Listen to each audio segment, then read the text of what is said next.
이 맛은 죽은 내 아들 손맛이야.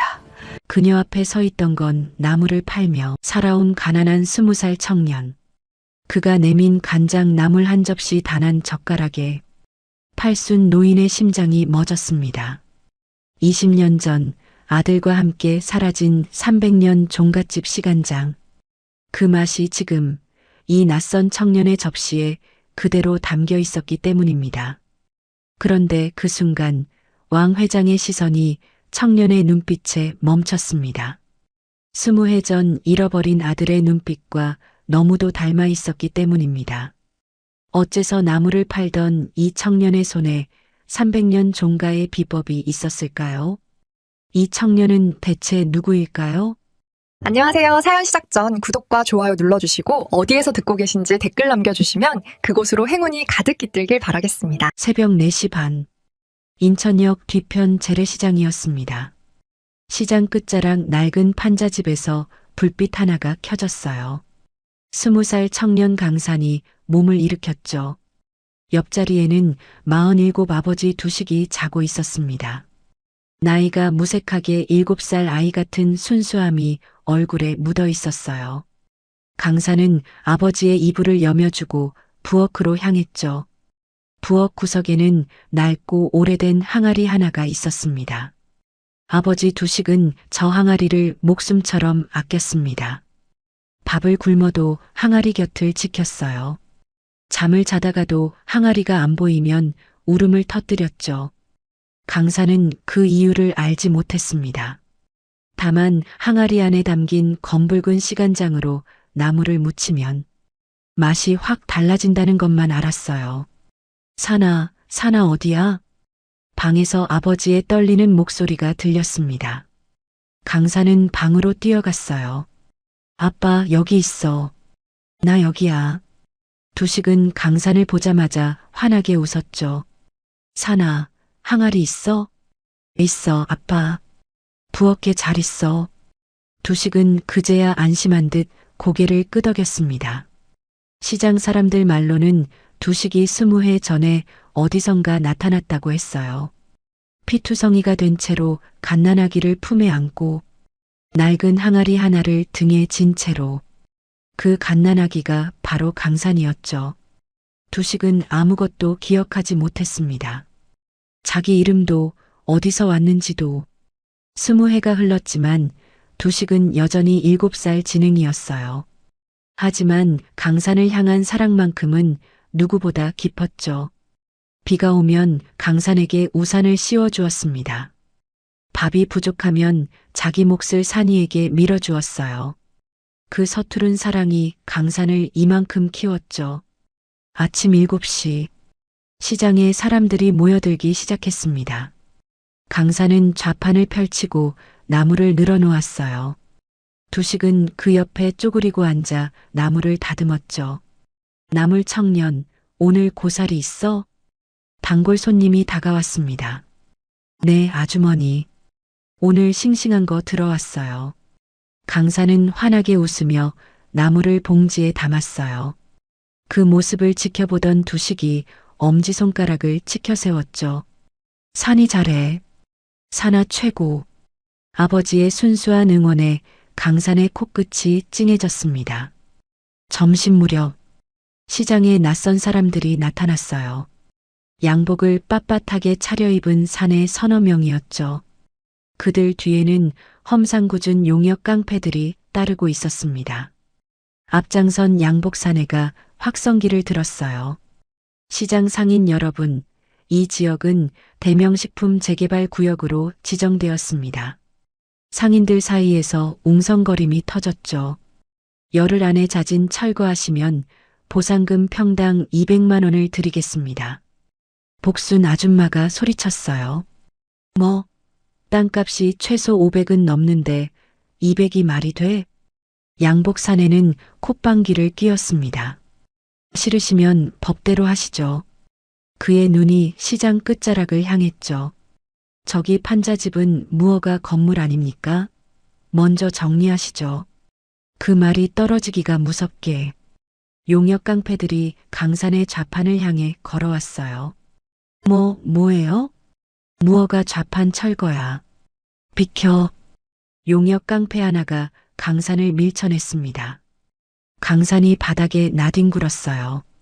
용역들은 좌판을 뒤엎기 시작했죠. 나물이 사방으로 흩어졌습니다. 하지마. 제발 하지 마요. 강산이 매달렸지만 용역들은 아랑곳하지 않았어요. 그때 두식이 벌떡 일어났죠. 안 돼. 안 돼. 두식이 용역들 앞을 막아섰습니다. 눈에는 공포가 가득했지만 그보다 더 큰 본능이 있었어요. 강산을 지키려는 아버지의 본능이었죠. 비켜, 이 바보야. 용역 하나가 두식을 걷어찼습니다. 두식이 비틀거렸지만 쓰러지지 않았어요. 다시 일어나 용역들 앞에 섰죠. 여기 산이 거야. 산이 먹고 살아야 해. 용역 2명이 다가왔습니다. 한 명이 두식의 멱살을 잡았어요. 이 바보는 뭐야? 주먹이 두식의 광대뼈에 정통으로 꽂혔죠. 두식이 바닥에 쓰러졌습니다. 아빠. 강산이 비명을 질렀어요. 달려가려 했지만 다른 용역이 강산을 붙잡았죠. 두식이 비틀비틀 일어났습니다. 코에서 피가 흘러내렸어요. 하지만 두식은 판자집 안으로 뛰어들었죠. 그리고 항아리를 품에 안고 나왔습니다. 이건 안 돼. 이건 안 줘. 두식이 항아리를 껴안으며 소리쳤어요. 내놔. 싫어. 싫어. 용역이 두식의 머리채를 잡았죠. 놓으라고. 두식의 머리가 뒤로 젖혀졌습니다. 하지만 항아리를 놓지 않았어요. 발길질이 시작되었죠. 1번, 2번, 3번. 두식의 옆구리에, 등에, 다리에 발길질이 쏟아졌습니다. 그만해요. 제발. 강산이 울부짖었어요. 항아리 내놓으면 그만둘게. 안 돼, 안 돼. 두식은 울면서도 항아리를 놓지 않았죠. 입술이 찢어지고 눈두덩이가 퉁퉁 부었어요. 그래도 두식은 항아리를 품에서 놓지 않았죠. 이거 강산이 거야. 두식이 울먹이며 말했습니다. 사나 없으면 안 돼. 그 말에 강산의 눈에서 눈물이 쏟아졌어요. 아버지는 지능은 7살이지만 아들을 향한 사랑만큼은 누구보다 깊었죠. 그만. 복순 아줌마가 소리쳤어요. 시장 상인들이 우르르 몰려왔습니다. 야, 너네 사람이야, 짐승이야? 상인들이 용역들을 밀어냈죠. 양복 사내가 손을 들어 용역들을 제지했어요. 오늘은 여기까지. 그의 눈빛이 차갑게 빛났습니다. 일주일 줍니다. 그 안에 안 비우면 그때는 진짜입니다.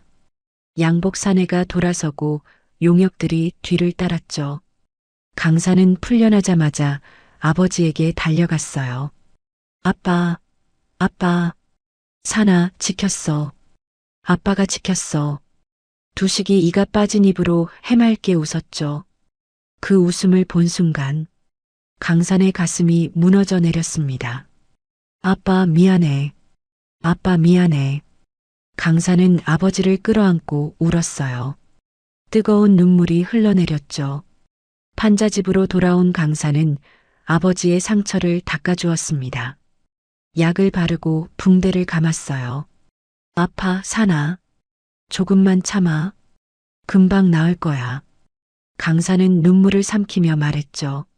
상처를 다 치료하자 두식은 금세 잠이 들었습니다. 강산은 잠든 아버지 곁에 앉았어요. 그리고 생각에 잠겼죠. 일주일 안에 이곳을 비우지 않으면 아버지와 자신은 갈 곳이 없었습니다. 강산은 주먹을 불끈 쥐었어요.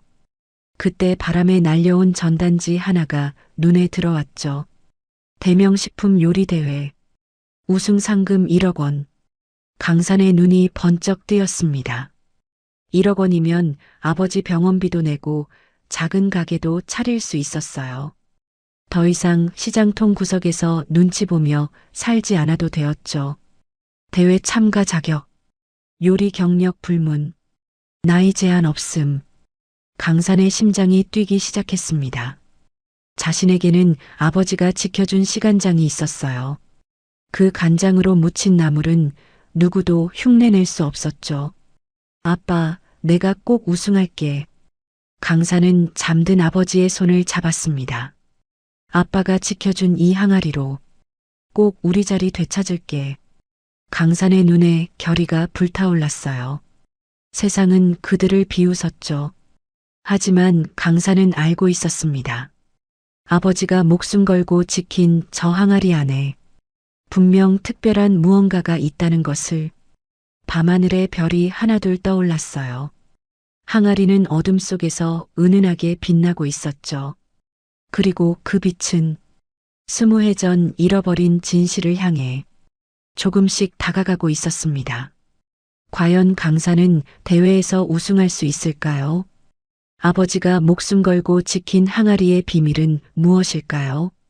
그것은 아무도 예상하지 못했던 거대한 폭풍의 시작이었습니다. 대회 당일 아침, 강산은 새벽같이 일어나 준비를 시작했습니다. 낡은 가방에 나물과 양념을 챙겼어요. 그리고 항아리에서 시간장을 조심스럽게 덜어 유리병에 담았죠. 사나, 어디가? 두식이 눈을 비비며 일어났습니다. 아빠, 나 대회 나가. 우승하면 우리 안 쫓겨나. 두식의 눈이 동그래졌어요. 사나 1등 해. 응, 꼭 1등 할게.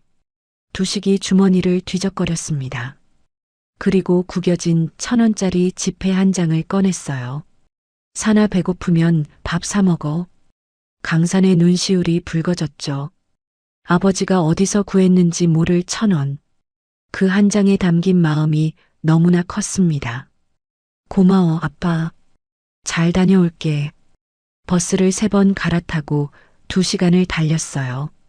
대회장은 서울 강남의 대명식품 본사였습니다. 거대한 유리 건물이 하늘을 찌를 듯 솟아 있었죠. 대회장 앞에는 수백 명의 참가자들이 줄을 서 있었어요. 하나같이 깔끔한 조리복을 입고 있었습니다. 강산은 고개를 숙였죠. 자신의 낡은 티셔츠가 초라해 보였어요. 참가 번호 받으세요. 소속이요? 그냥 시장에서 나물 팔아요. 접수대 직원의 눈썹이 올라갔습니다. 시장 상인이요? 요리 경력은요? 따로 없는데요. 직원이 피식 웃었어요.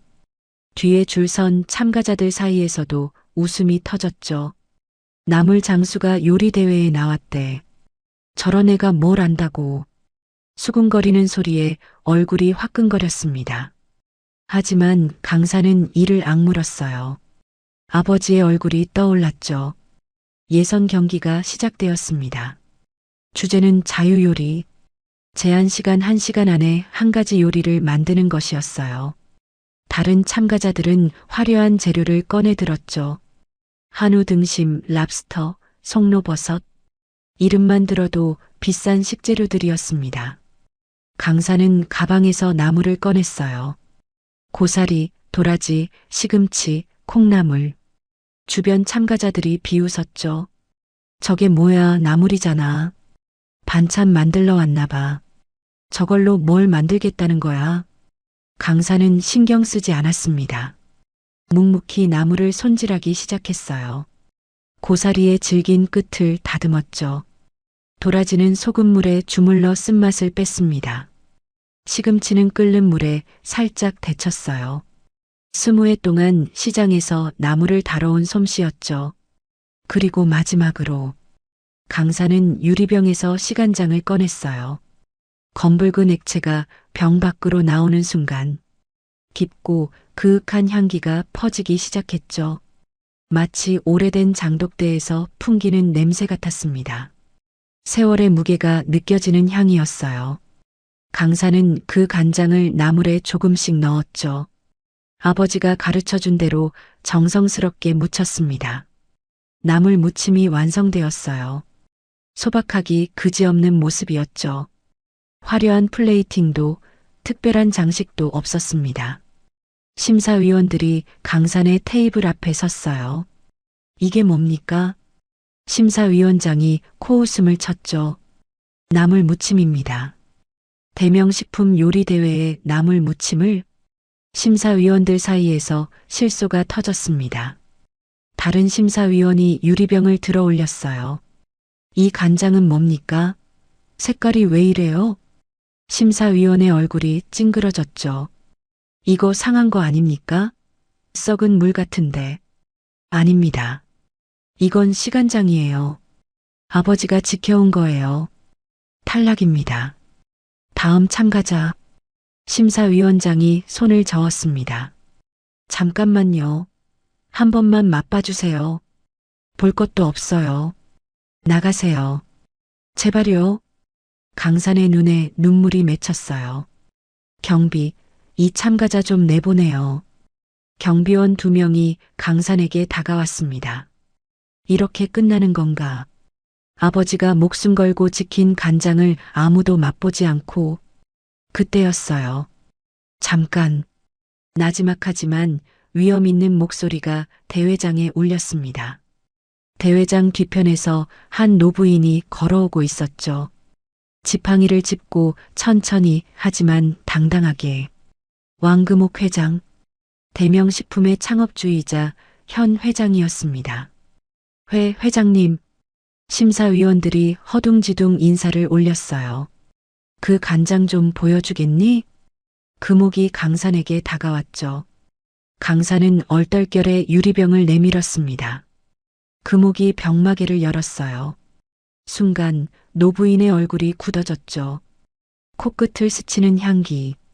세상 어디에도 없는 단 하나뿐인 향기였습니다. 금옥의 손이 부들부들 떨리기 시작했어요. 20년 전 아들 지훈과 함께 사라진 종가집 시간장. 300년을 이어온 대명식품의 보물. 그 향기가 지금 코끝에 닿아 있었죠. 그날 밤이 떠올랐습니다. 아들이 며느리와 갓난아기를 데리고 오던 날. 다리 위에서 차가 사라지던 날. 시신은 발견되지 않았어요. 금옥은 아들이 살아있다고 믿으며 20해를 버텼죠. 이게 어디서 난 거냐? 금옥의 목소리가 갈라졌습니다. 저희 아버지가 가지고 있던 거예요. 내 아버지? 내 아버지가 누구냐? 저희 아버지는요. 강사는 잠시 망설였어요. 정확한 이름은 몰라요. 시장 사람들이 그냥 두식이라고 불러요. 두식이라고? 금옥의 눈이 커졌습니다. 네. 아버지는 20해 전쯤에 어디선가 오셨대요. 강산이 고개를 숙였죠. 그때 사고를 당하셨는지 기억을 다 잃으셨어요. 금옥의 얼굴이 하얗게 질렸습니다. 입술이 파르르 떨리기 시작했어요. 금옥의 무릎이 꺾였죠. 비서가 황급히 부축했습니다. 회장님, 괜찮으세요? 금옥은 비서의 손을 뿌리쳤어요. 떨리는 손으로 나물 접시를 집어들었죠. 나물을 입에 넣었습니다. 그 순간 금옥의 눈에서 눈물이 흘러내렸어요. 이 맛, 20년 전 아들이 만들어주던 그 맛이었죠. 지훈아, 금옥이 울먹였습니다. 이 맛을 내가 어떻게 아느냐? 금옥이 강산의 2 손을 덥석 움켜쥐었어요. 손에 힘이 들어가 아플 정도였죠. 저는 아버지한테 배웠어요. 아버지가 알려준 대로 만든 거예요. 내 아버지는 지금 어디 있느냐? 시장이요. 동인천역 뒤 재래시장이요. 금옥이 비서를 돌아보았습니다. 차 준비해. 대회가 아직? 대회고 뭐고 상관없어. 당장.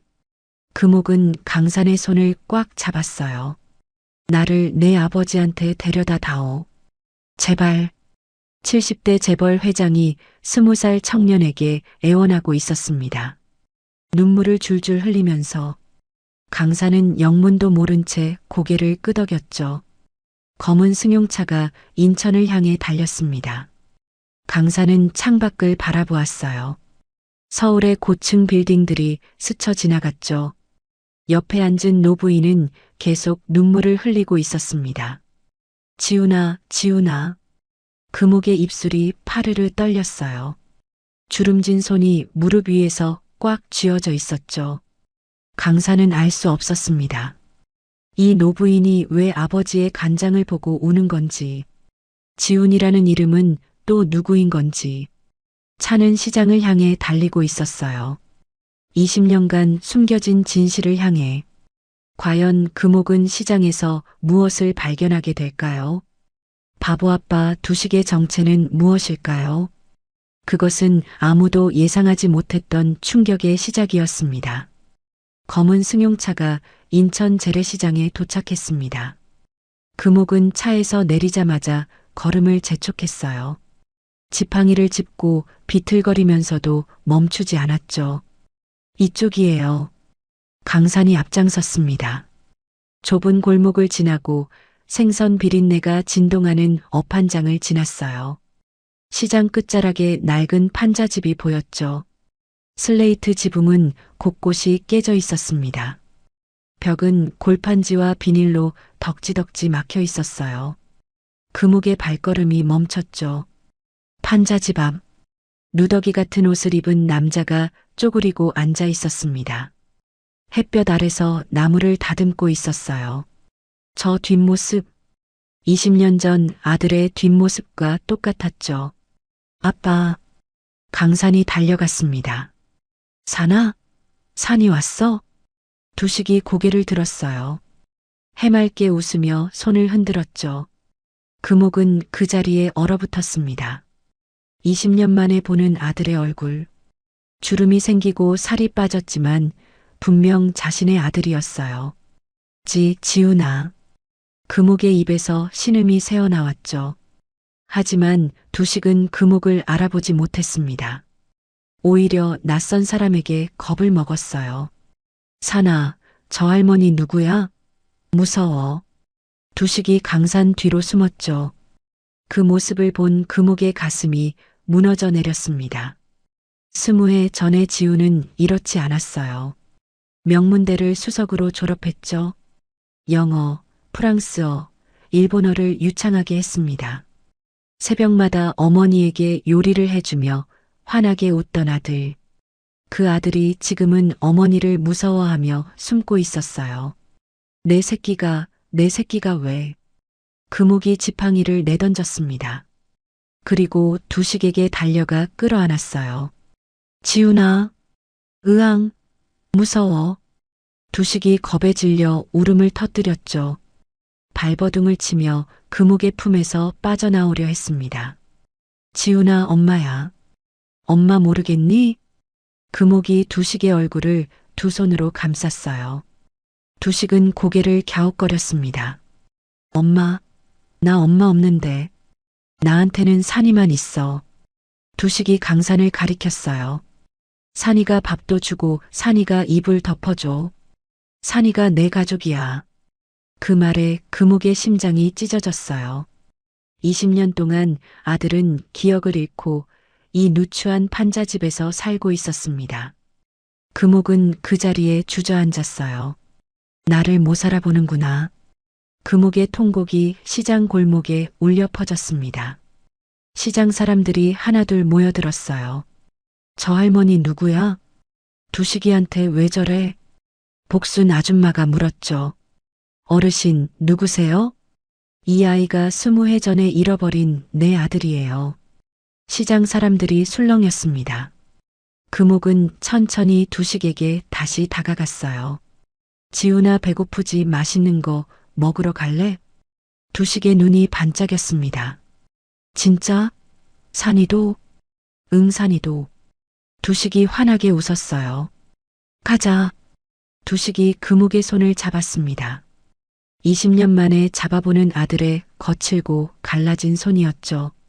그 시각 서울 대명식품본사 박태성 상무의 전화기가 울렸습니다. 상무님, 큰일 났습니다. 지훈 도련님이 살아계셨어요. 태성의 얼굴이 사색으로 변했어요. 뭐라고? 회장님이 직접 확인하셨습니다. 지금 데리고 오시는 중이에요.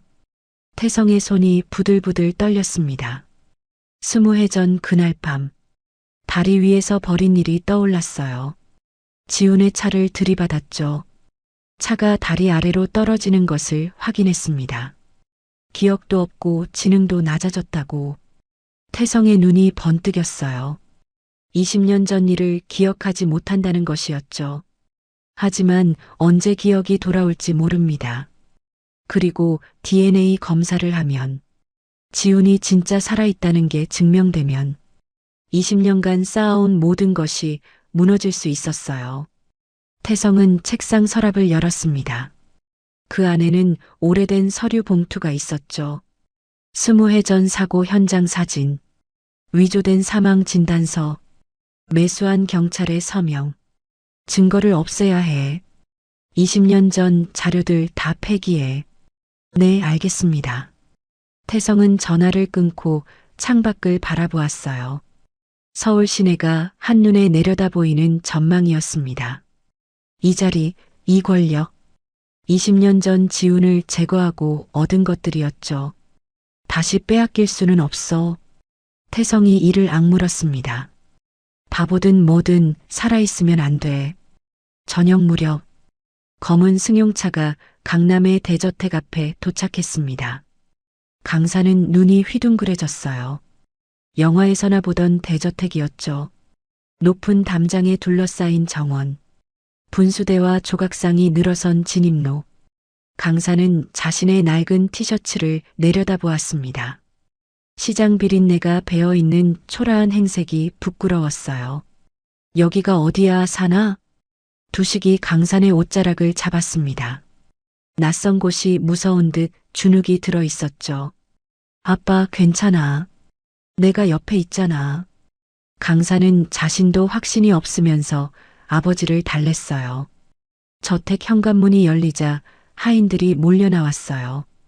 그들의 눈이 두식과 강산에게 향했습니다. 누더기 같은 옷을 보자 눈빛이 달라졌죠. 저 사람들 누구야? 금옥이 단호하게 말했어요. 내 아들이야. 그리고 이 아이는 내 손자고. 그때 계단 위에서 발소리가 들렸습니다. 박태성 상무가 내려오고 있었어요. 빳빳한 양복에 날카로운 눈매. 태성은 두식을 위아래로 훑어보았습니다. 그리고 피식 웃었죠. 회장님, 사람을 잘못 보신 거 아닙니까? 뭐? 20해 전에 분명히 장례까지 치르지 않았습니까? 태성이 두식에게 다가갔어요. 지훈 도련님이 어떤 분이셨습니까? 명문대 수석에 회사 경영까지 배우셨던 분인데. 태성이 두식을 빤히 쳐다보았습니다. 두식은 그 시선이 무서운 듯 강산 뒤로 숨었어요. 설령 닮았다고 해도 DNA 검사라도 해봐야죠. 그래, 하면 되지 않겠느냐? 금옥이 버럭 화를 냈어요. 당장 병원에 연락해. 태성의 눈이 잠시 흔들렸습니다. 하지만 금세 표정을 가다듬었죠. 알겠습니다. 제가 준비하죠. 태성은 고개를 숙여 인사하고 돌아섰어요. 계단을 올라가면서 입꼬리가 올라갔습니다. DNA 검사 결과가 나오려면 며칠은 걸릴 것이었죠.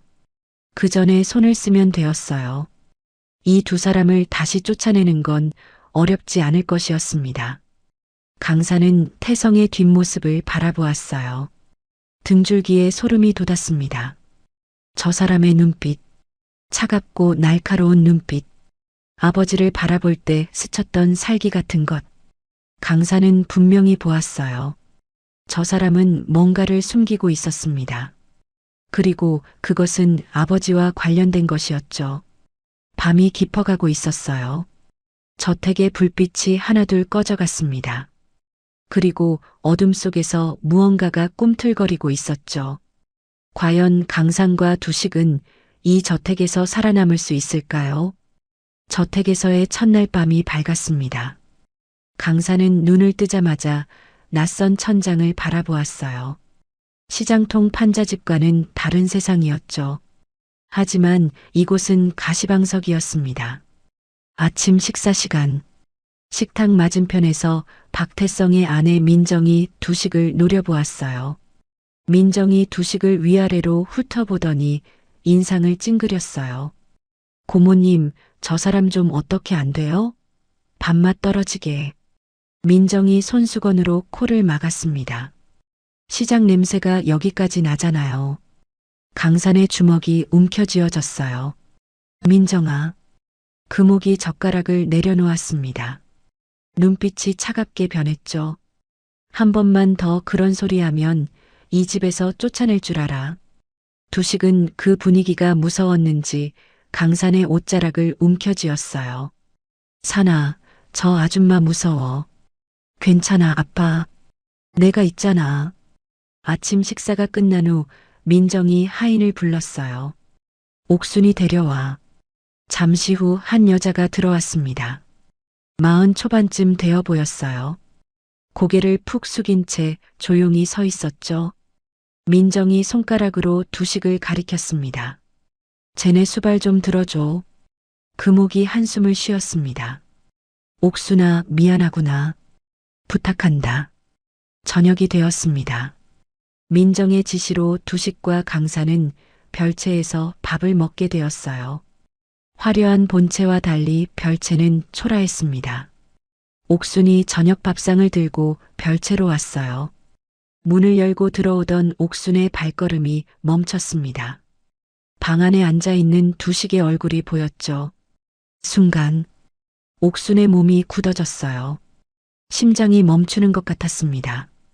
저 얼굴, 처음 보는 얼굴인데 왜 이렇게 가슴이 찢어지는 걸까요? 옥순의 손에서 힘이 빠졌어요. 쟁반이 바닥으로 떨어졌습니다. 쨍그랑. 옥순은 비명조차 지르지 못하고 가슴을 부여잡았어요. 그 자리에서 눈물이 쏟아졌습니다. 아주머니, 괜찮으세요? 강산이 놀라서 달려왔어요. 옥순은 고개를 저었습니다. 왜 우는지 자신도 몰랐죠. 두식이 다가왔어요. 누나, 왜 울어? 옥순은 두식의 눈을 보았습니다. 저 눈빛, 어디선가 본 것 같았어요. 강산이 새 밥상을 가져왔습니다. 옥순도 정신을 가다듬고 일어섰어요. 자신도 모르게 나무를 묻히기 시작했습니다. 손이 저절로 움직였죠. 무의식 속에 새겨진 손놀림이었어요. 우와, 맛있겠다. 두식이 환하게 웃으며 젓가락을 들었어요. 나무를 한 젓가락 집어 입에 넣었습니다. 씹던 두식의 동작이 멈췄어요. 눈이 커졌습니다. 입술이 파르르 떨리기 시작했죠. 이 맛. 두식의 눈에서 눈물이 흘러내렸어요. 갑자기 두식이 오열하기 시작했습니다. 어린아이처럼 엉엉 울었죠. 아빠, 왜 그래? 강산이 놀라서 아버지를 붙잡았어요. 두식은 대답하지 않았습니다. 그냥 울기만 했죠. 그러다가 두식이 옥순의 치맛자락을 붙잡았어요. 윤희야. 옥순의 눈이 커졌습니다. 윤희야, 밥 맛있다. 두식이 울면서 말했어요. 윤희야, 나 안 뺏겼어. 간장 안 뺏겼어. 두식이 옥순의 치마를 꼭 붙잡고 오열했습니다. 방 안의 공기가 얼어붙었어요. 윤희.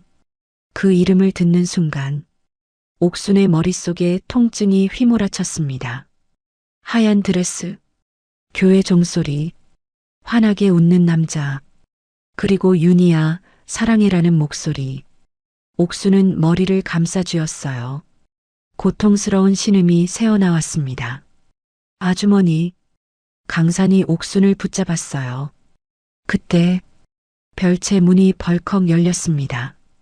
박태성이 서 있었어요. 방금 전 광경을 모두 지켜본 것이었죠. 태성의 얼굴이 사색으로 변했습니다. 뭐 하는 거야? 태성이 고함을 질렀어요. 태성이 옥순의 팔을 거칠게 잡아 끌었습니다. 너는 당장 나가. 아저씨, 아주머니 아파요. 강산이 말렸지만 태성은 멈추지 않았어요. 태성이 옥순을 문 밖으로 밀쳤습니다. 쾅! 문이 닫혔어요. 강산은 떨리는 아버지를 안아주었습니다. 괜찮아, 아빠. 괜찮아. 두식은 여전히 울고 있었어요. 윤희 어디 갔어? 강산의 가슴이 아팠습니다. 윤희, 그 이름은 누구일까요? 아빠가 왜 저렇게 울까요? 강산은 알 수 없었어요. 그 시각, 태성은 서재로 들어가 전화기를 들었습니다. 주치의 받고 태성의 목소리가 차가웠어요. DNA 검사 결과 언제 나와? 내일? 그거 조작해야 해. 태성이 이를 악물었습니다. 불일치로 만들어. 돈은 얼마든지 줄 테니까. 전화를 끊은 태성은 다시 별채로 향했어요. 문을 열자 강산이 아버지를 안고 있었습니다. 너 잠깐 나와. 태성이 강산을 불렀어요. 강산은 아버지를 눕히고 밖으로 나갔습니다. 뭐예요? 똑바로 들어. 태성이 강산의 멱살을 잡았어요. 가짜인 게 들통나기 전에 떠나라. 뭐라고요? DNA 검사 결과 나오면 끝이야. 사기죄로 감옥 가기 싫으면.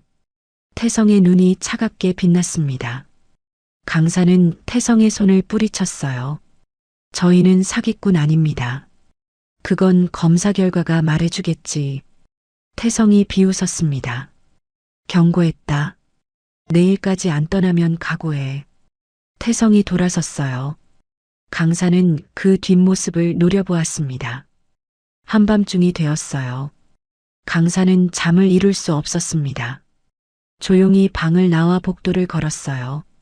별채 구석에서 희미한 불빛이 보였습니다. 강산은 발소리를 죽이고 다가갔어요. 창문 너머로 안이 보였습니다. 옥순이 무언가를 품에 안고 있었어요. 어깨가 들썩이고 있었죠.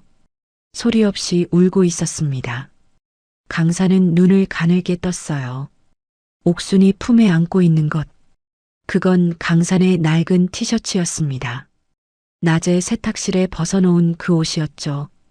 왜 저 아주머니가 내 옷을 안고 올까? 강산의 가슴이 이상하게 뛰기 시작했어요. 형언할 수 없는 유대감. 처음 보는 사람인데 왜 이렇게 마음이 아픈 걸까요? 강산은 문을 두드렸습니다. 옥순이 놀라서 티셔츠를 숨겼어요. 강산이 문을 열고 들어갔습니다. 두 사람은 마주 섰어요. 옥순의 눈가에 눈물 자국이 선명했습니다. 아주머니, 강산이 조용히 말했어요. 왜 우세요? 왜 내 옷을 안고 계셨어요? 옥순은 대답하지 못했습니다. 말을 할 수 없으니까요. 하지만 눈에 다시 눈물이 고였어요. 강산은 옥순의 손을 잡았습니다. 아주머니, 우리 아빠 아세요? 옥순은 고개를 저었어요. 하지만 눈물은 멈추지 않았죠. 아빠가 왜 아주머니를 아는 사람처럼 윤이라고 불렀을까요? 옥수는 고개를 저었어요. 자신도 몰랐습니다. 왜 저 남자를 보면 가슴이 찢어지는지, 왜 이 청년의 옷을 보면 눈물이 나는지, 이 청년에게서 느껴지는 것, 두식에게서 느꼈던 것과 같은 본능적인 끌림이었습니다. 두 사람은 말없이 서로를 바라보았어요. 대답할 수 없는 질문들이 공기 중에 떠돌았죠. 밤이 깊어가고 있었습니다. 그날 밤, 옥수는 잠을 이룰 수 없었습니다. 좁은 별채 방에 누워 천장을 바라보았어요. 두식이라 불리는 그 남자, 왜 그 얼굴을 보면 가슴이 찢어지는 걸까요? 옥수는 눈을 감았어요. 그 순간 머릿속에서 무언가가 번쩍였습니다. 비 내리는 밤, 달리는 자동차, 옆자리에 앉은 남자가 핸들을 꽉 쥐고 있었어요.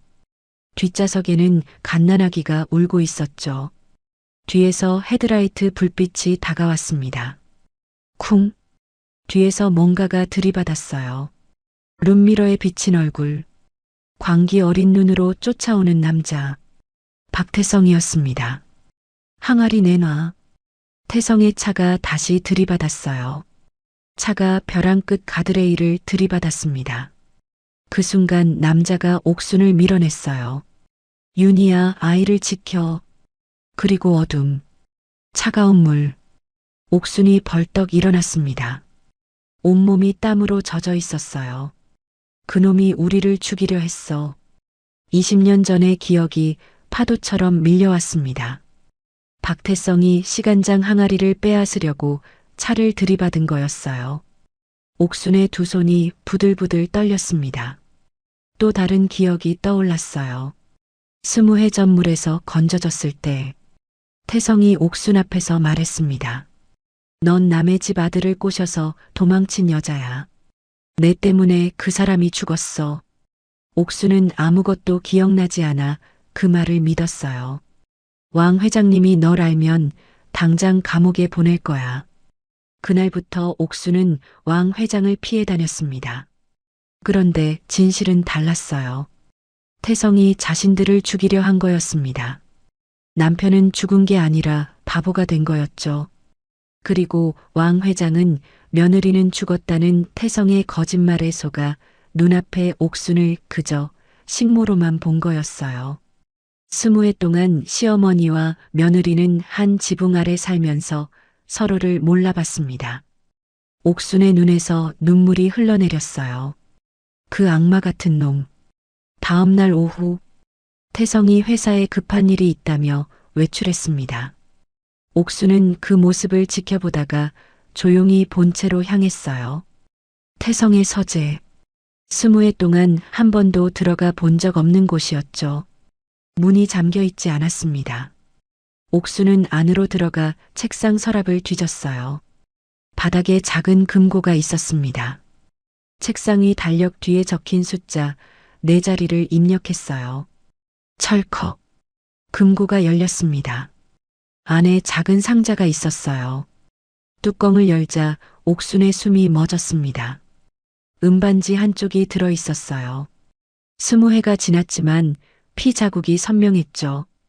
옥순의 손이 떨렸습니다. 이 반지 어디서 본 것 같았어요. 머릿속에서 기억이 떠올랐습니다.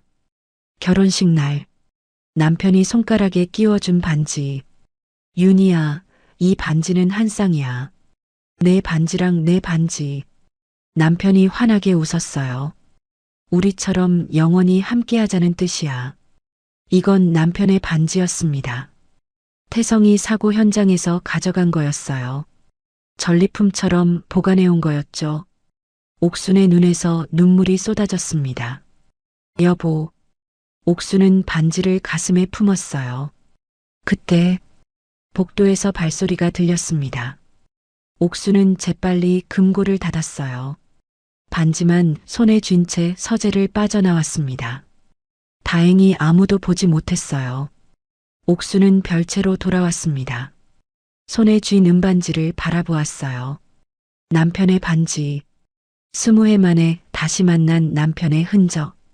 옥순은 소리 없이 울었습니다. 저녁이 되었어요. 강산이 별채로 찾아왔습니다. 아주머니, 저녁 안 드셨죠? 제가 가져왔어요. 강산이 밥상을 들고 들어왔어요.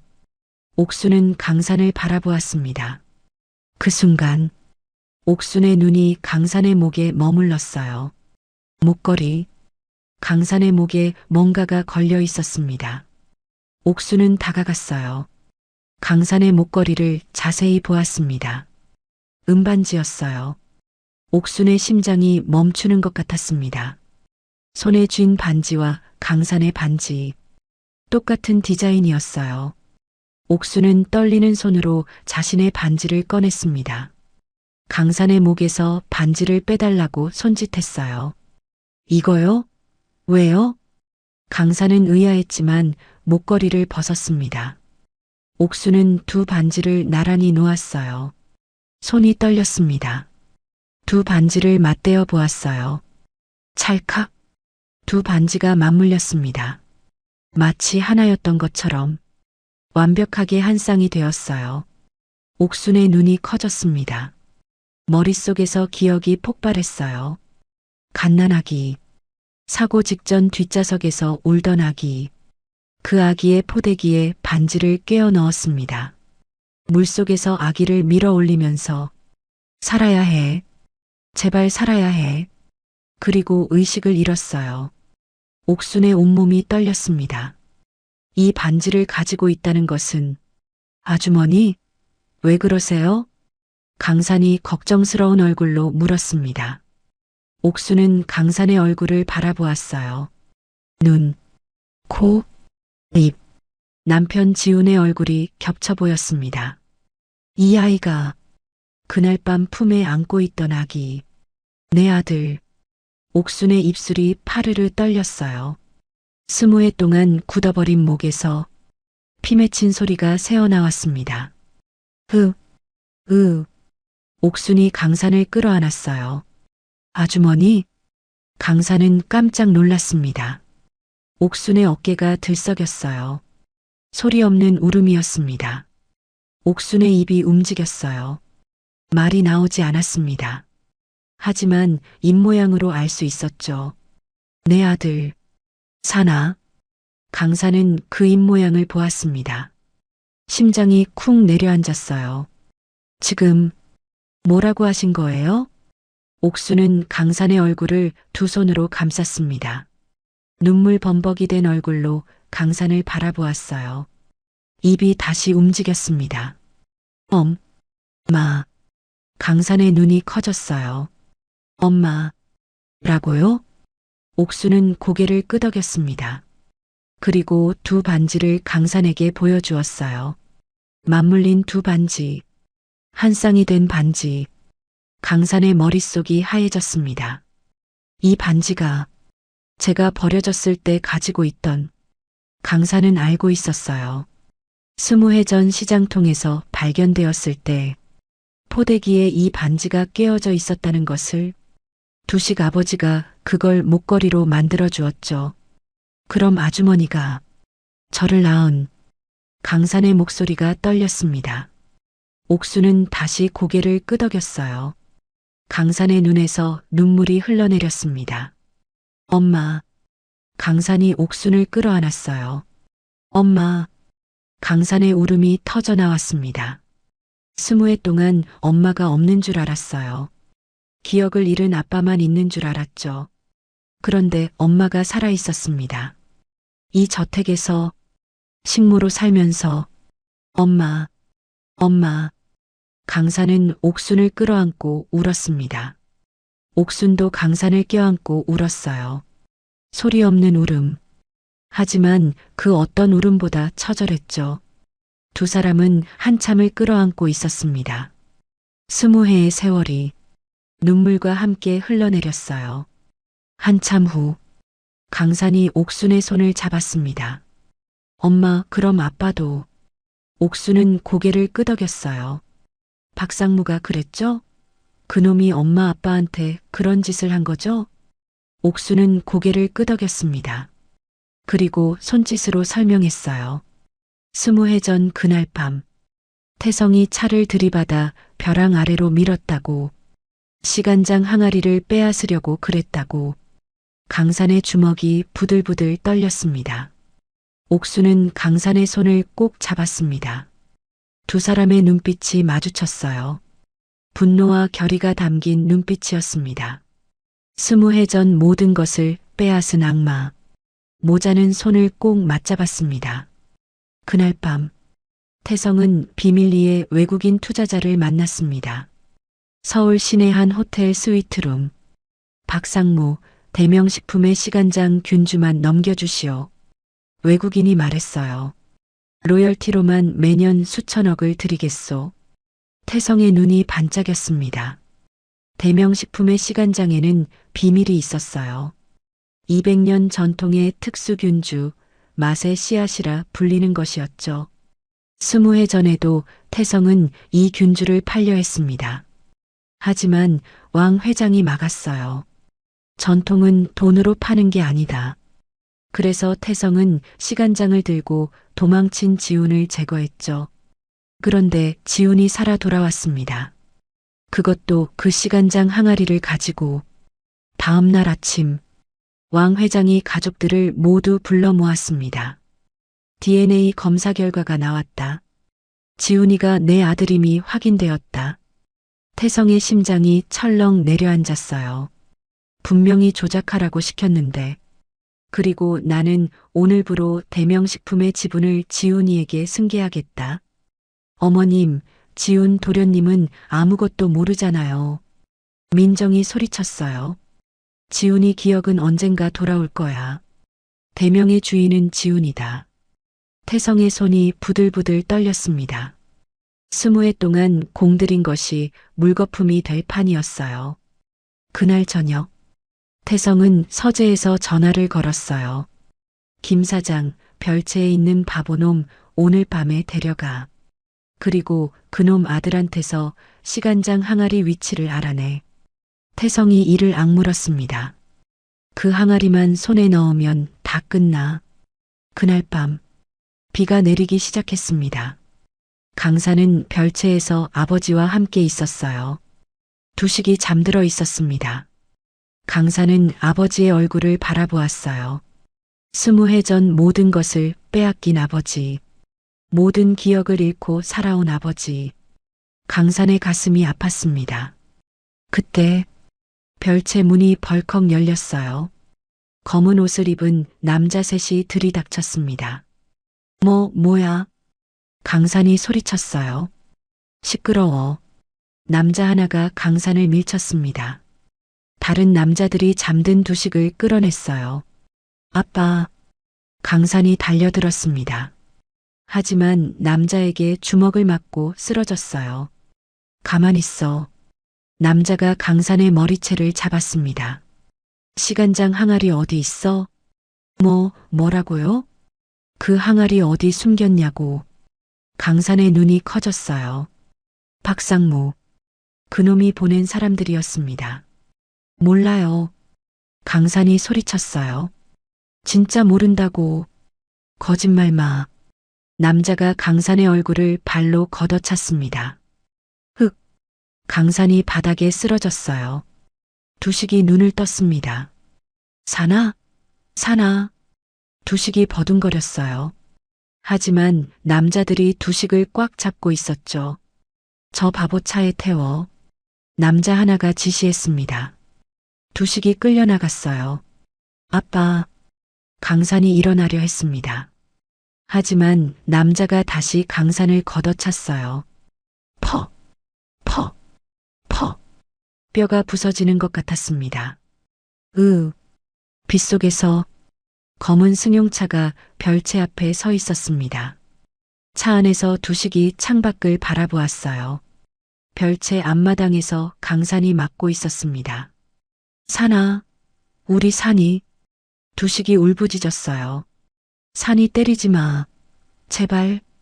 두식이 차 문을 열려고 발버둥 쳤습니다. 하지만 잠겨 있었어요. 가만 있어, 이 바보야. 운전석의 남자가 소리쳤습니다. 두식의 눈에서 눈물이 쏟아졌어요. 그 순간 두식의 머릿속에서 무언가가 번쩍였어요. 20해 전 빗속에서 달리던 차, 옆자리에 앉은 아내, 뒷좌석에서 우는 갓난아기, 그리고 차를 들이받던 태성의 광기 어린 얼굴. 항아리 내놔. 그 목소리가 머릿속에서 울렸습니다. 두식의 눈빛이 달라졌어요. 흐리멍덩하던 눈이 점점 또렷해졌습니다. 내 아들. 두식이 중얼거렸어요. 내 아들한테 손대지 마. 두식이 온 힘을 다해 차 문을 걷어찼습니다. 쾅! 잠긴 문이 뜯어져 나갔어요. 두식이 달리는 차에서 뛰어내렸습니다. 아스팔트 위로 몸이 굴렀어요. 머리가 바닥에 부딪혔습니다. 남자들이 두식에게 다가갔어요. 두식은 움직이지 않았습니다. 모두가 끝났다고 생각했어요. 그때 두식의 손가락이 까딱거렸습니다. 천천히 두식이 일어나기 시작했어요. 비틀거리면서 두식이 일어섰습니다. 남자들이 뒤로 물러났어요. 두식의 눈빛, 그건 더 이상 바보의 눈이 아니었습니다. 서늘하고 날카로운 눈빛, 대명식품의 적통 지훈의 눈이었어요. 뭐야? 남자 하나가 말을 더듬었습니다. 지훈이 천천히 걸어갔어요. 강산을 짓밟고 있던 남자에게. 지훈이 그 남자의 팔을 움켜잡았습니다. 우두둑. 뼈가 꺾이는 소리가 났어요. 으악. 남자가 비명을 질렀습니다. 지훈이 낮게 깔린 목소리로 말했어요. 내 아들 몸에 손대지 마라. 지훈의 눈에서 살기가 뿜어져 나왔습니다. 남자들이 공포에 질렸어요. 또 도망쳐. 남자들이 뿔뿔이 흩어졌습니다. 지훈은 쓰러진 강산에게 다가갔어요. 강산아, 아빠가 늦었구나. 미안해. 강산이 눈을 떴어요. 아빠? 강산은 아버지의 눈을 보았습니다. 흐리멍덩하던 그 눈이 아니었어요. 또렷하고 날카로운 눈이었죠. 아빠, 지금 정신이. 그래. 이제 다 기억나. 지훈이 아들을 꼭 안았습니다. 강산의 눈에서 눈물이 흘러내렸어요. 아빠, 그때 멀리서 검은 승용차 한 대가 서 있었습니다. 차 안에서 박태성이 이 광경을 지켜보고 있었어요. 용역들이 뿔뿔이 도망치는 게 보였습니다. 뭐야, 저것들이 왜 도망쳐? 태성의 얼굴이 굳어졌어요. 계획이 틀어졌습니다. 쓸모없는 놈들. 태성은 이를 악물었어요. 더 지켜볼 수 없었습니다. 누군가 신고라도 하면 끝이었죠. 태성은 급하게 차를 출발시켰어요. 검은 승용차가 빗속으로 사라졌습니다. 지훈은 강산을 부축한 채 그 차를 바라보았어요. 서늘한 눈빛이었습니다. 지훈이 낮게 중얼거렸어요. 태성아. 지훈의 눈에서 불꽃이 일었어요. 20해 전 내가 뭘 했는지 이제 다 기억나. 지훈이 피를 닦아내며 속삭였습니다. 내 아내를 어떻게 했는지, 내 아들을 어떻게 했는지. 주먹이 부르르 떨렸어요. 그리고 내가 그렇게 갖고 싶어 하던 그 간장. 지훈의 입꼬리가 올라갔습니다. 구경도 못하게 해줄게. 지훈이 아들을 부축했어요.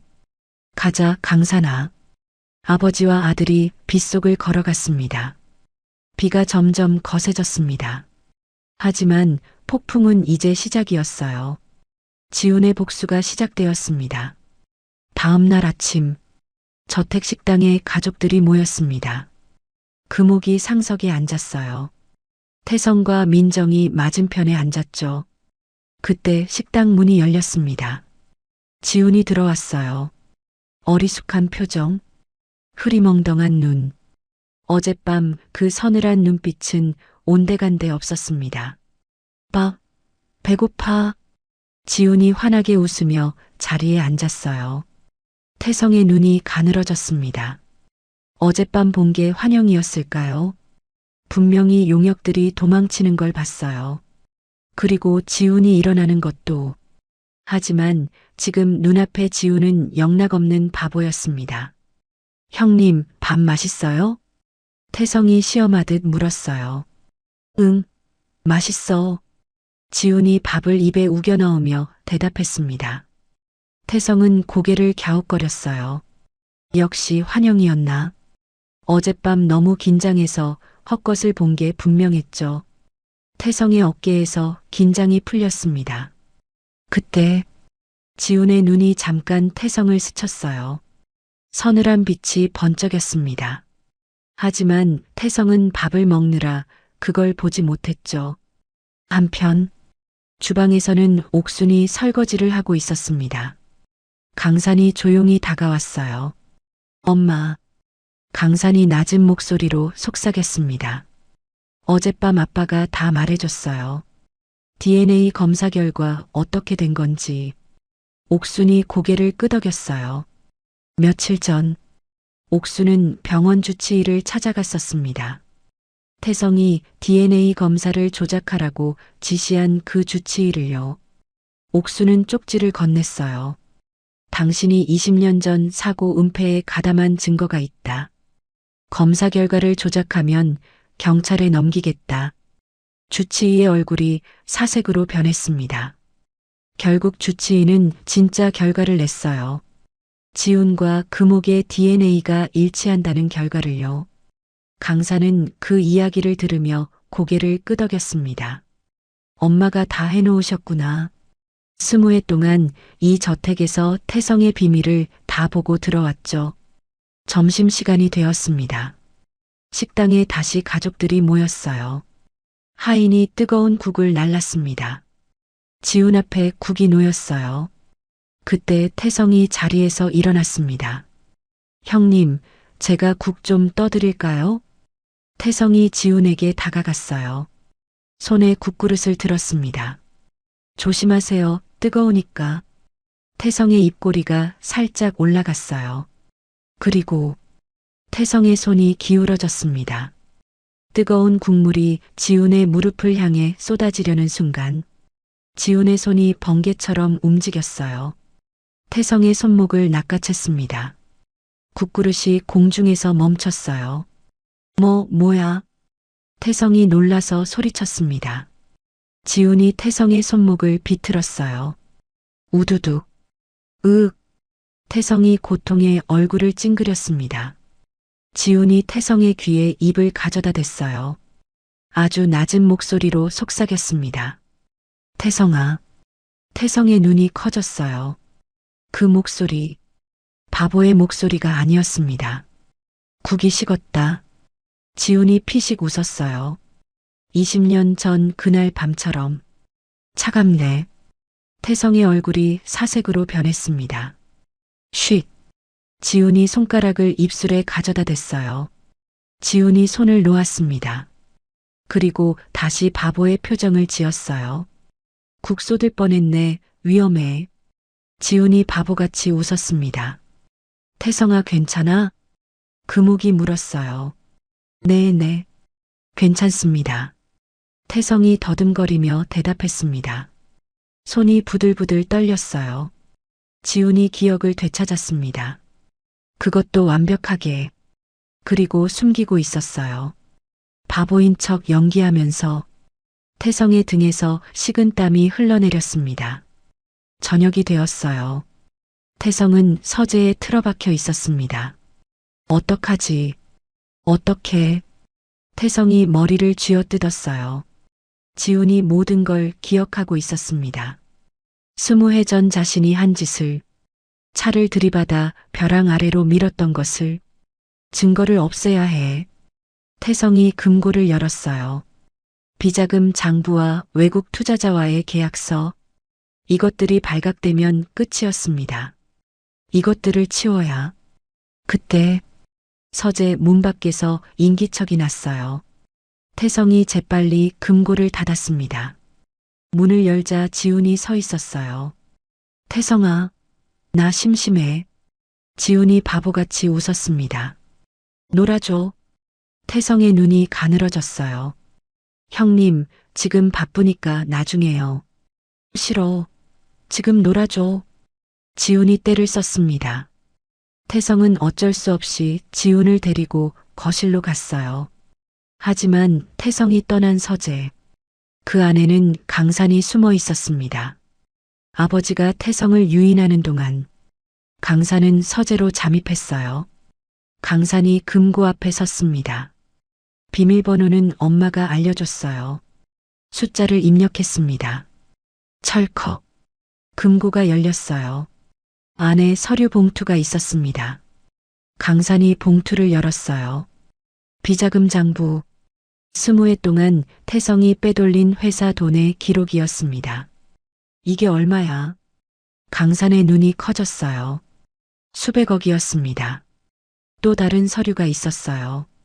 외국 투자자와의 계약서, 시간장 균주를 넘기는 대가로 수천억을 받기로 한 문서였죠. 강산의 주먹이 떨렸습니다. 강산은 서류들을 사진으로 찍었어요. 원본은 그대로 두었습니다. 아직 들키면 안 되었죠. 강산이 서재를 빠져나왔어요. 복도에서 아버지와 마주쳤습니다. 지훈이 눈짓을 했어요. 산이도 살짝 고개를 끄덕였습니다. 이제 반격을 시작할 때였어요. 그날 밤 별채에서 세 사람이 모였습니다. 지훈, 옥순, 그리고 강산. 20해 만에 다시 모인 가족이었어요. 지훈이 옥순의 손을 잡았습니다. 윤희야, 고생 많았어. 옥순의 눈에서 눈물이 흘러내렸어요. 남편이 자신의 이름을 불렀습니다. 20해 만에. 미안해. 내가 너무 오래 잠들어 있었어. 지훈이 옥순을 끌어안았어요. 옥순은 소리 없이 울었습니다. 강산도 눈시울이 붉어졌어요. 아빠, 이제 어떻게 해요? 증거는 다 모았어. 이제 어머니께 다 말씀드려야지. 지훈의 눈빛이 단단했습니다. 태성이 20해 전에 뭘 했는지, 지금까지 뭘 해왔는지. 지훈이 주먹을 쥐었어요. 그놈이 우리 가족한테 한 짓 반드시 갚아줄 거야. 옥순이 지훈의 손을 꼭 잡았습니다. 강산도 아버지의 다른 손을 잡았어요. 세 사람은 손을 맞잡았습니다. 20해 만에 다시 하나가 된 가족. 복수의 칼날이 벼려지고 있었어요. 다음 날, 지훈은 여전히 바보 연기를 했습니다. 하지만 틈틈이 저택을 돌아다녔어요. 태성의 서재, 민정의 방, 창고, 곳곳을 뒤지며 증거를 모았습니다.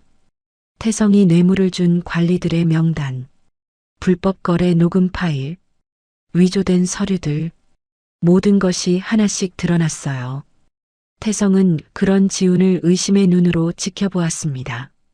하지만 확신이 없었어요. 지훈은 완벽하게 바보를 연기했으니까요. 설마 내가 잘못 본 건가? 태성은 혼란스러웠습니다. 그러나 불안감은 점점 커져갔어요.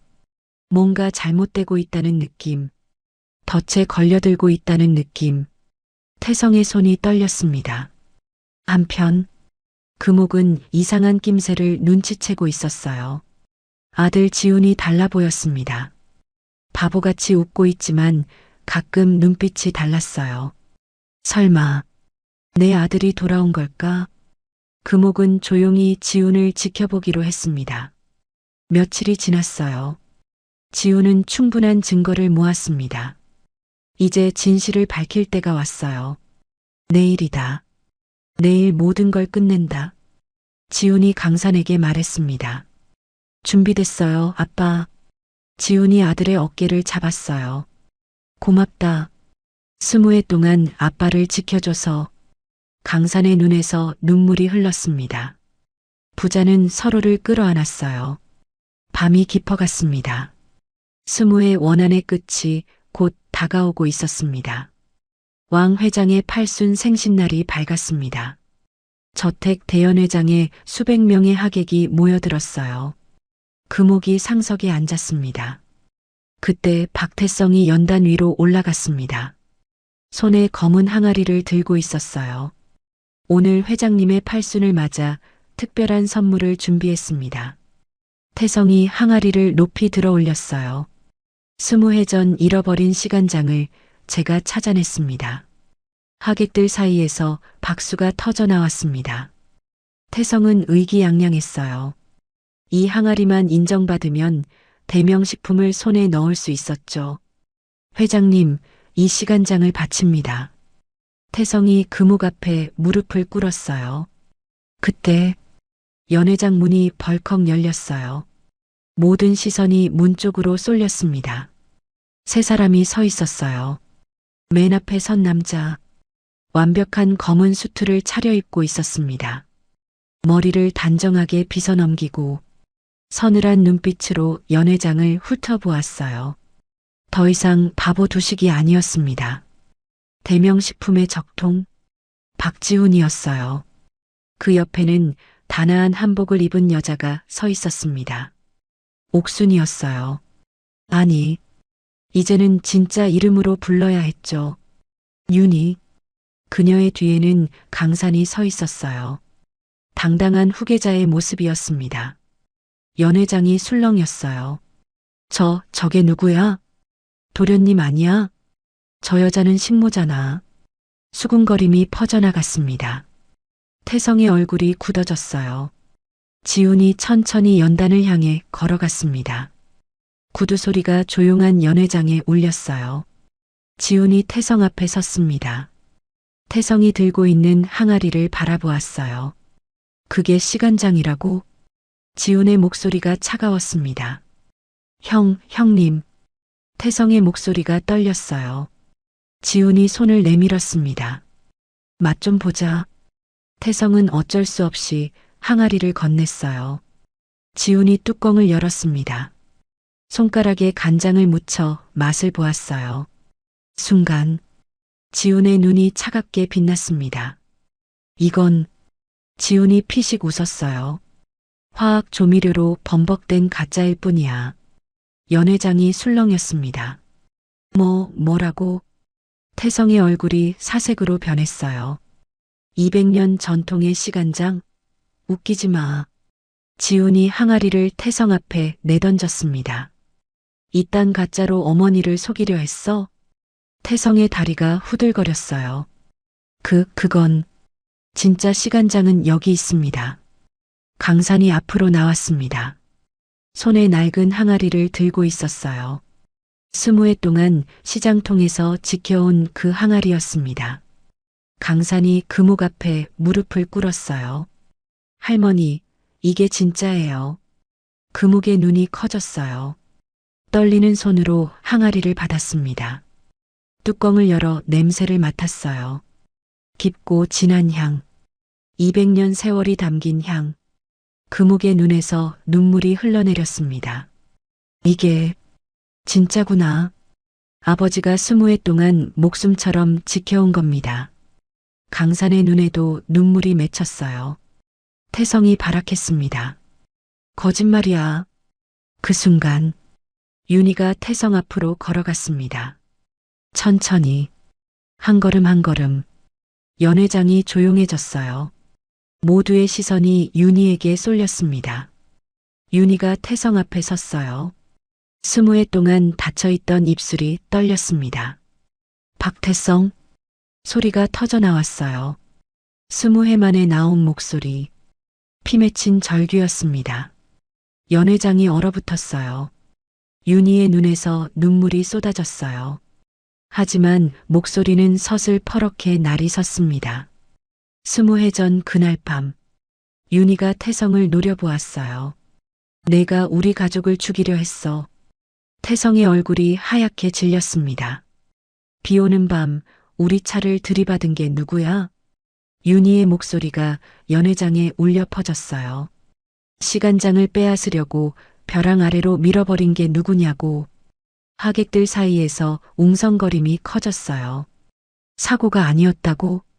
박상무가 그랬다는 거야? 윤희가 한 걸음 더 다가갔습니다. 태성이 뒷걸음질 쳤어요. 기억을 잃은 나한테 뭐라고 했어? 윤희의 눈에서 불꽃이 일었어요. 내가 사람을 죽였다고. 왕 회장님이 날 감옥에 보낼 거라고. 태성의 입술이 파르르 떨렸습니다. 그렇게 나를 20해 동안 종으로 부려먹었어. 윤희가 태성의 멱살을 잡았어요. 내 남편을 바보로 만들고 내 아들을 빼앗아가고. 윤희의 울부짖음이 연회장을 가득 채웠습니다. 금옥이 자리에서 벌떡 일어났어요. 태성아, 이게 사실이냐? 금옥의 목소리가 떨렸습니다. 고모님, 저건 다 거짓말입니다. 태성이 손을 내저었어요. 저 여자가 지어낸 거예요. 그때 강산이 서류 봉투를 꺼냈습니다. 이것도 거짓말입니까? 박태성 상무의 비자금 장부입니다. 강산이 서류를 펼쳤어요. 20해 동안 회사에서 빼돌린 돈이 수백억이에요. 그리고 이건 외국 투자자와의 비밀 계약서입니다. 시간장 균주를 팔아넘기려 한 문서예요. 하객들 사이에서 탄식이 터져나왔어요. 태성의 다리가 풀렸습니다. 지훈이 휴대폰을 꺼냈어요. 이것도 오해? 녹음 파일이 흘러나왔습니다.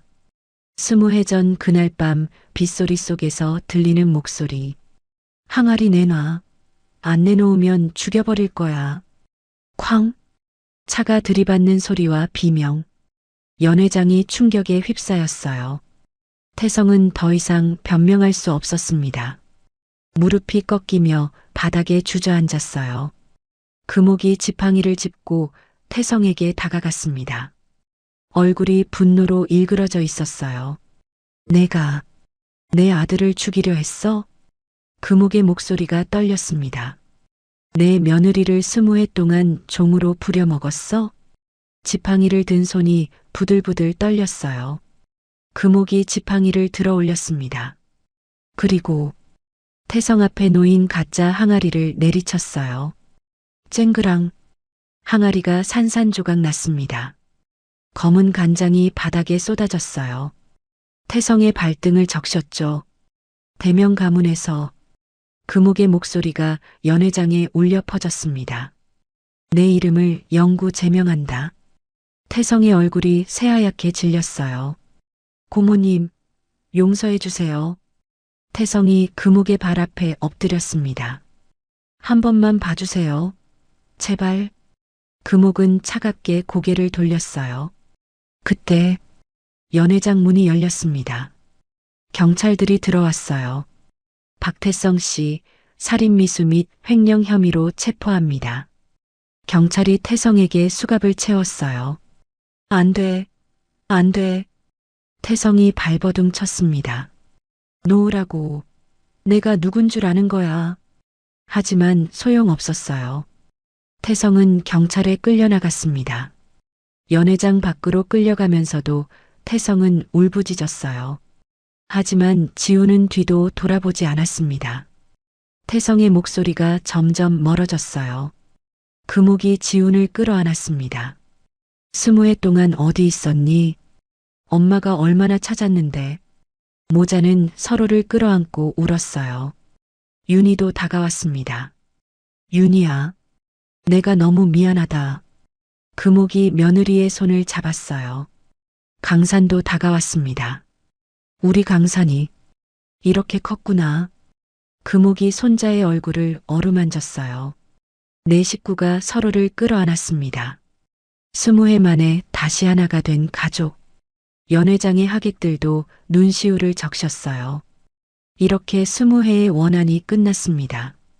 그리고 진짜 시간장은 이제 제 주인을 찾아 대명식품의 새 시대가 열리려 하고 있었습니다. 1년이 흘렀습니다. 박태성은 법정에 섰어요. 살인미수, 횡령, 배임, 문서위조. 수십 가지 혐의가 그를 기다리고 있었죠. 피고인 박태성에게 징역 25년을 선고합니다. 태성은 수갑이 채워진 채 끌려나갔습니다. 악은 반드시 대가를 치른다는 것을 세상이 확인한 순간이었습니다. 그 무렵 지우는 시장통 낡은 판자집 앞에 서 있었습니다. 윤희와 강산이 곁에 있었어요. 텅 빈 방 안으로 들어갔습니다. 20회의 흔적이 남아 있었어요. 지훈의 눈에서 눈물이 흘러내렸습니다. 지훈은 한참 동안 말이 없었어요. 낡은 벽을 바라보았습니다.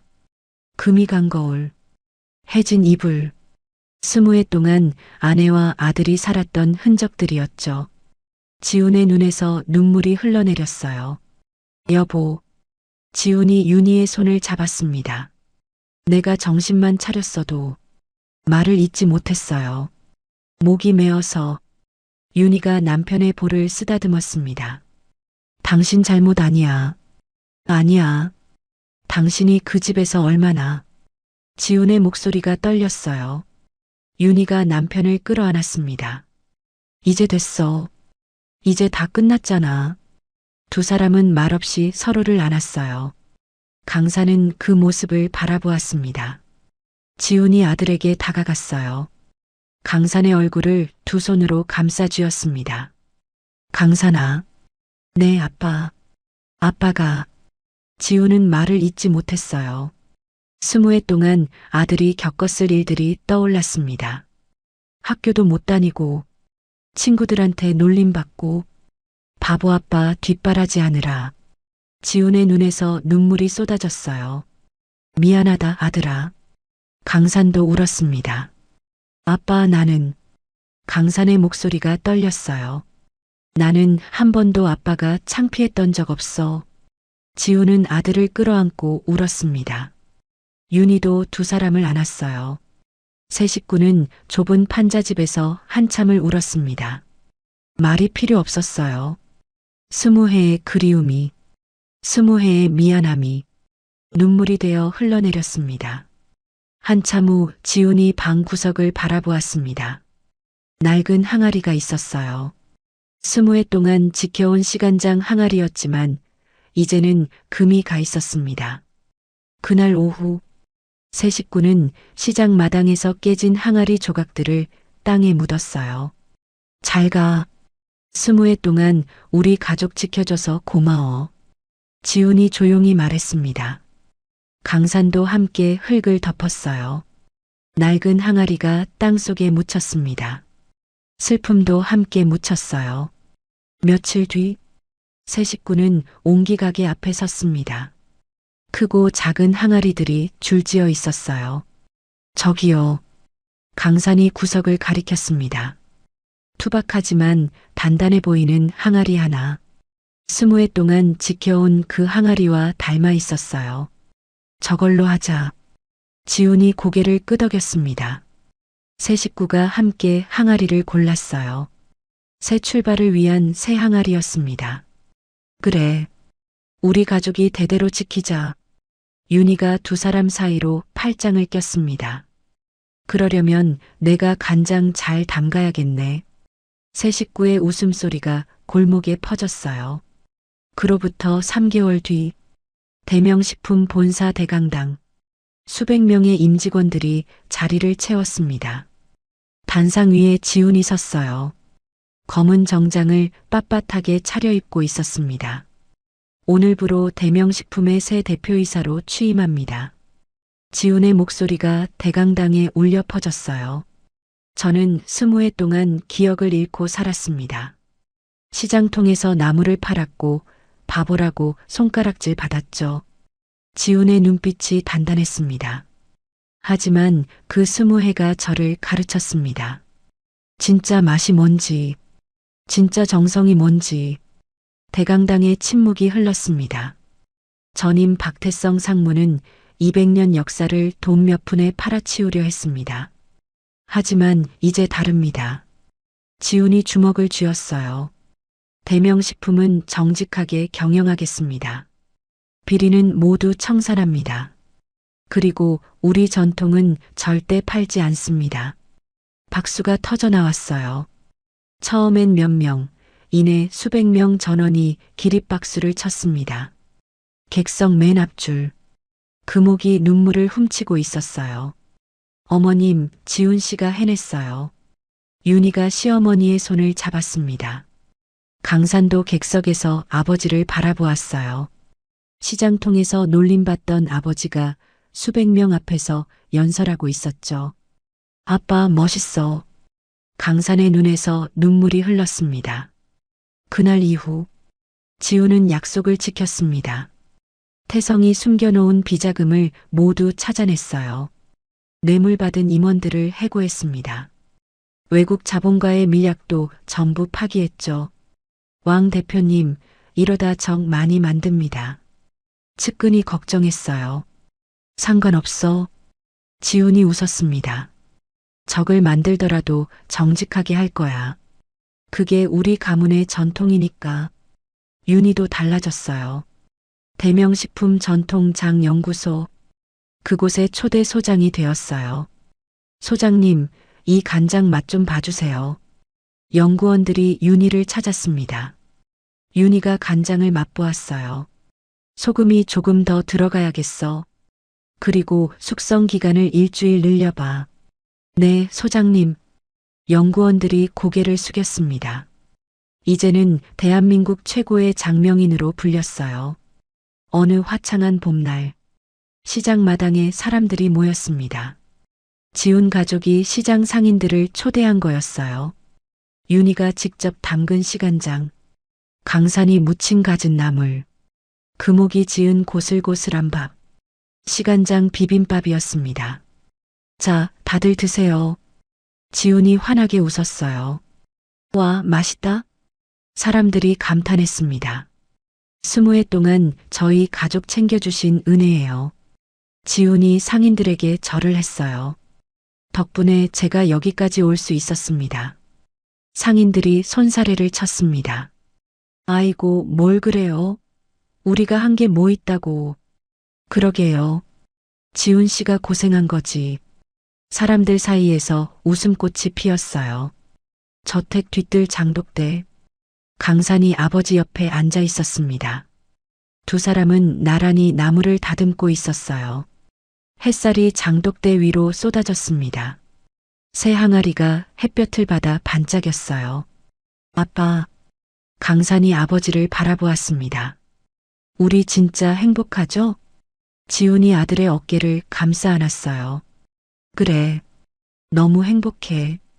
강산이 환하게 웃었습니다. 아빠, 올해도 우리 인생은 풍년이야. 지훈이 아들의 머리를 쓰다듬었어요. 그래, 앞으로도 쭉 풍년이다. 그때 마루 쪽에서 웃음소리가 들렸습니다. 금옥과 윤희가 나란히 앉아 두 사람을 바라보고 있었어요. 저것 봐. 아버지랑 아들이랑 똑같아. 금옥이 웃었습니다. 그러게요. 나물 다듬는 모습까지 닮았어요. 윤희도 웃었어요. 햇살이 장독대 위로 쏟아졌습니다. 새 항아리가 햇볕을 받아 반짝였어요. 그 안에서 시간장이 천천히 익어가고 있었습니다. 20해의 긴 겨울이 끝나고 이 가족에게도 따뜻한 봄이 찾아왔습니다. 20해의 기다림, 20해의 그리움, 20해의 눈물, 그 모든 것이 켜켜이 쌓여 세상에서 가장 깊고 진한 사랑이 되었어요. 항아리 속에서 간장이 익어가듯 이 가족의 행복도 천천히 그리고 오래오래 익어갈 거예요. 내 마음의 풍년. 그것은 멀리 있지 않았습니다. 오늘의 이야기 어떠셨나요? 재미있으셨다면 어디에서 함께 해주셨는지 댓글 남겨주시면 감사한 마음 담아 한 분 한 분께 인사드릴게요. 오늘도 건강하시고 복 많이 받는 하루 보내세요. 하늘빛 인생 사연이었습니다.